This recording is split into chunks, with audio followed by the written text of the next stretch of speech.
This is Brian Leshin's guide on Windows Server 2003, its DHCP component, how to install it, and a few of the things you can do with it. And I'm using Virtual PC to demonstrate. Alright, from the desktop, you want to click Start, go over to Control Panel, and then click Add or Remove Programs. From here, on the left, you want to click Add or Remove Windows Components. It takes a couple seconds. And once you get a window that pops up that looks like this, you want to scroll down to Network Services. If it's checked, uncheck it. Click highlight it first, then click Details. Then check the box next to DHCP, click OK, and then click Next. This takes a few seconds too. Depending on if you have set your IP address or not earlier, you may or may not get some error windows popping up about setting a static IP address. Alright, when it's done, click Finish. You can close this window. Then you want to click Start, Control Panel, and then go down to Network Connections, and then click the connection you're using. Alright, and then if a window like this pops up, click Properties. If another window pops up, just look for the Properties menu or tab, or you can right click it and click Properties. And then you want to click Internet Protocol, the IP one, click Properties here. And then what you want to do is, if it has obtained an IP address automatically, you want to click Use the following IP address. I just use a typical private IP address for a Class C network with the appropriate subnet mask. Hopefully you either know what IP address you want to use according to whatever documentation or plan you guys are using for your server. Then once that's done, click OK, and then click OK. And you can close this.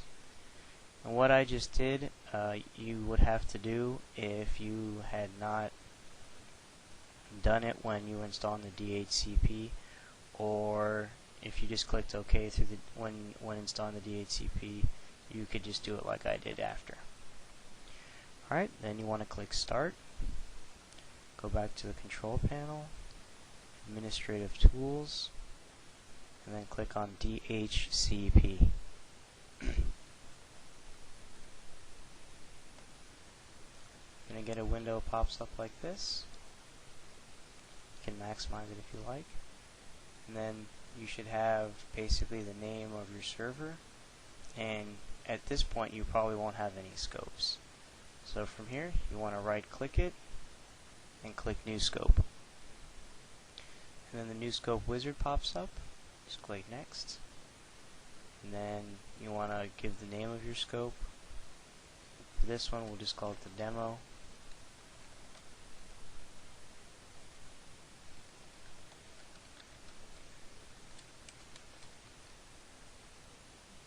Alright. And then from here, you want to pick the starting IP address and ending IP address of the scope. For me, I'm just going to use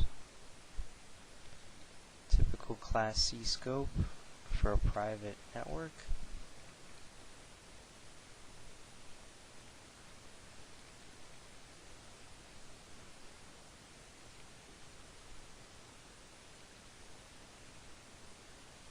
And then this length here is basically if you know the slash notation of the network you're going to be, the scope you're going to be creating, then you can put that here and it'll actually create the subnet mask for you automatically. I'm just going to use the /24, which is a Class C network with Class C network with only one network. And then you want to exclude if you want to add any exclusions to your IP addresses, you could probably, the only one you could probably do at this point is yourself, or the IP address of the server. And if you want to add any more, you can do that. You can actually add a whole range by starting here and ending here. And then this is the lease, how long a device has an IP address for. 8 days is usually the standard, so you can just leave it at that. And then you can configure more options if you like. But for this demonstration, trying to keep it short, we'll just say no. And then once you get to this window, you just click Finish. And then from here, you'll have your scope, and it's going to have a red arrow next to it. If you right-click that, you can click Activate, and then your scope will go into effect. If you don't do that, no one will be able to get IP addresses or access your scope or anything like that. Then you got a few options here. Address pool shows the available addresses. Address leases shows anyone that is connected to your server or has gotten an IP address from your server.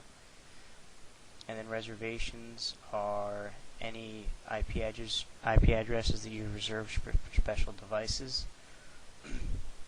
And then you've got some additional scope options that you could have done in the wizard when it asked to do the additional options, but for time management purposes, we just won't do anything like that right now. Alright, and that's pretty much installing DHCP and setting up a simple IP address scope. Alright, thank you.